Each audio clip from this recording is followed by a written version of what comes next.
പക്ഷെ അത് അങ്ങനെ ഓതുന്നതിന് തെറ്റില്ല. ഒന്നാമത്തെ റക്അത്തിൽ ഓതുന്ന സൂറത്ത് ആപേക്ഷികമായി കുറച്ച് വലുതും, രണ്ടാമത്തേതിൽ അതിനേക്കാൾ അളവ് ചെറുതുമായ സൂറത്ത് പാരായണം ചെയ്യുക എന്നുള്ളത് അതിൽ ശ്രദ്ധിക്കണം.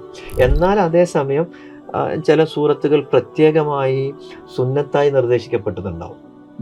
ഇപ്പോ പിന്നെ ഉദാഹരണത്തിന് നമ്മള് വെള്ളിയാഴ്ച രാത്രി സബ്ബിസ്മി ഹല്ലാത്താക്കി ഓതുന്നത് പോലെ, അതുപോലെ സുബഹി നിസ്കാരത്തിൽ ഓതാൻ നിർദ്ദേശിക്കപ്പെട്ട സജിദ സൂറത്തുൽ ഇൻസാൻ, അതെ, അതുപോലെ ജുമാ, മുനാഫിഖൂൻ, ഇത് അങ്ങനെ നിർദ്ദേശിക്കപ്പെട്ടത് ഒരുപക്ഷെ ചിലപ്പോൾ ആയത്തുകളോ അല്ലെങ്കിൽ അതിന്റെ അളവോ നോക്കിയാൽ ചിലപ്പോൾ അതിനേക്കാളും രണ്ടാമത്തെ റക്അത്തിൽ ഓതുന്നത് വലുതാണ്. ഇപ്പൊ സബ്ബിഹിസ്മ ഓതുകയാണെങ്കിൽ സബ്ബിഹിസ്മയെക്കാളും ആയത്തുകളുടെ എണ്ണം കൊണ്ടും പിന്നെ വലിപ്പം കൊണ്ടും വലുതാണ് സൂറത്തുൽ ഗാശിയ.